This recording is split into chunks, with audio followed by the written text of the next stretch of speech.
Hey, what's up, everybody? One coach's opinion. And yeah, it's my opinion, not a fact. Just want everybody to know that. So, the big fight came, and it went like I said it was gonna go. I said Ryan didn't have any defense. I said, and you can't. And as you saw, he just swings until he gets hit. That's not defense. Defense is something you insert in between your punches, so it allows you to hit without being hit. And even when we works on the bags, you never even see any spark of defense. Him blocking, it's all running stuff off. So if he can get you in that windmill, yeah, he can win. So it's not really about that. That's not what I'm talking. What I'm talking about today is how fighters get moved in levels. So what happened to Ryan is he was strategically moved. Now I don't know if people saw his flaws early and said, man, we better cash in how we can, or somebody saw his flaws early, they tried to fix it, and Ryan just wasn't having him fixing his flaws. That could have been too. But the fact is, he had flaws. He had a lot of flaws.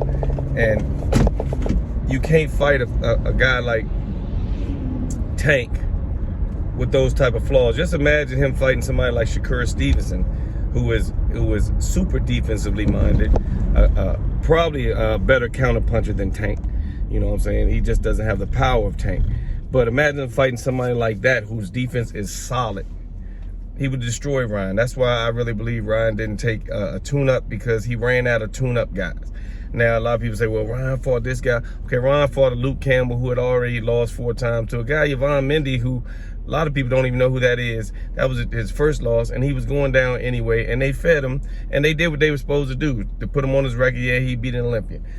Then they gave him Javier Fortuna, who he had already lost to a lot of guys, Jojo Diaz, Jason Sosa. He had already lost. Not saying that he was done, but I mean, he was a good name for Ryan. Let's say that. At the time, he had built his career up where he'd be a good name for Ryan, and they fed him to Ryan. Each way, Luke Campbell kind of exposed him with that, I'm gonna hit you downstairs to the body, and if you don't know that I'm about to come upstairs with a punch, then this is like basic boxing. That was like the easiest setup, like one of the first setups they might teach you in boxing, especially for people who throw overhands. And what I'm saying is, your levels, if you move a guy right, he's gonna get to a certain level, and then he'll probably plateau, because the things he's been able to get away with, he's not gonna be able to get away with at this certain level. And that's where Ryan Garcia is. Can he beat anybody else? Yeah, maybe, but is it worth putting the money up when you know he can't finish the task? It's kind of like retraining him. Is he willing to learn? Is he willing to train? Because if the only thing you really have is a left hook, and people try to add a lot more to your game, 9 times out of 10, when you add something to a person's game who's made it this far, it's going to take something else away. Like, to me, if you really teach Deontay Wilder how to box, you're going to take away from that explosive right hand that he threw recklessly, which basically helped his career because he threw it recklessly.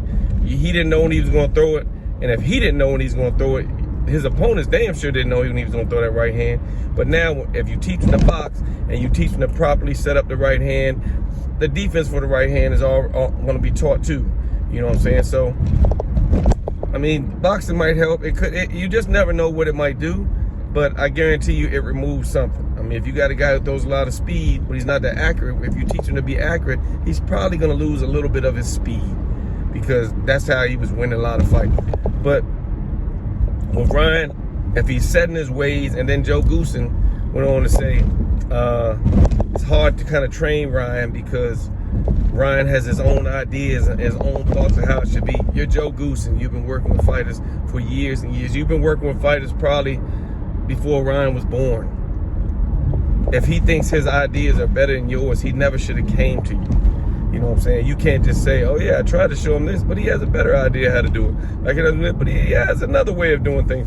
No, that means he just really doesn't want to be trained. And nothing wrong with Joe Goosen. You probably did your best. And you know, a lot of guys, including myself, might not walk away from the payday. I mean, your job is to tell Ryan what he's doing wrong. Ryan's job is to correct what he's doing wrong. If he can't correct it, that's a whole nother thing. But when you get to a certain level in which these flaws are going to show, it's going to be different. Now, the difference with Tank is, it seems to me like, and it's going to have to seem like that, because he's going to start fighting better opponents, that people are going to start respecting him more for what he's capable of. Because, man, if you really look at the fight, and you look at those judges' scorecard, it looked like they was about to cook Tank. It looked like if it went the distance, I think they were going to try to cook Tank, because no judge gave Tank the knockdown.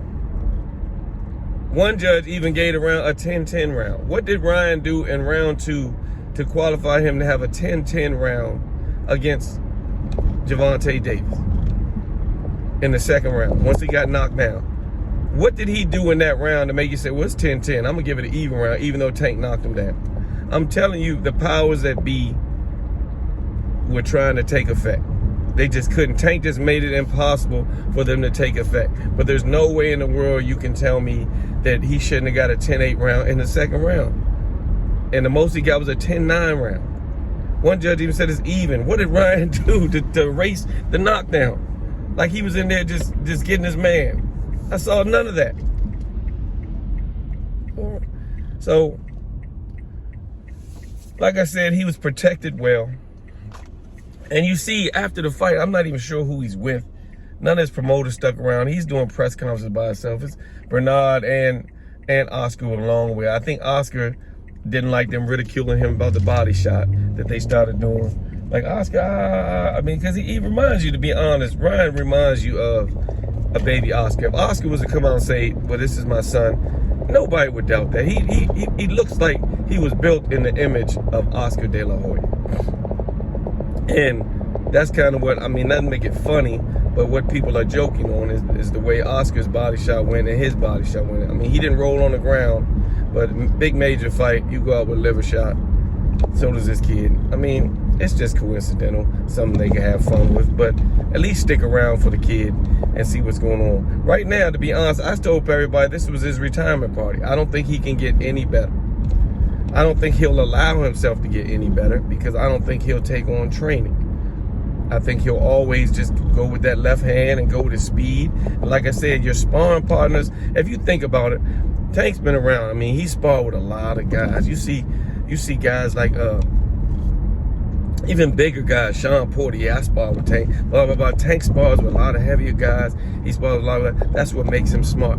You never really see, and it could be just the way they do things, but you never really see who Ryan is working with. And that makes a big difference. The quality of your sparring will lead to the quality of your fight, no matter how you look at it. If you're getting a bunch of guys that you just beat up on and run stuff on and blah, blah, blah, and show the trickery and show how you're beating the body pad and stuff like that, just guys that boost up, you're going to get those type of results. But if you get some guys that will make you realize that, hey, man, you need to work on this or you need to work on that, it's going to improve your fight game, I promise you. So, I mean, he has a lot that he probably has to do, a lot that he has to work for. So, I mean, it just remains to be seen whether or not he can turn it around and turn his career around. That's what really remains to be seen on this whole situation. So, with that being said, I'll be the first to say that, I think this might be the end of that kid's career. I think it might be the end of his career, because really you can't go backwards. You can't really just go back. Okay, we're going to let him fight him. It's too expensive. The only thing you could do now is perfect him, put him in there with guys on his level of fighting, and he can make the best of it. It's really kind of, nobody's really going to invest in giving him 3 or 4 tune-up fight guys he can beat to try to build his ego up. I mean, they might, because he's young, and you figure, well, he's young, we still got a chance, maybe. But the average fighter right now, when you find at this level, you might not be able to get it back. You might not be able to come back.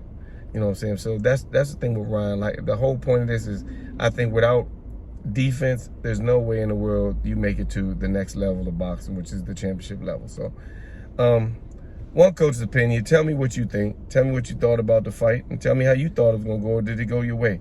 I'm out.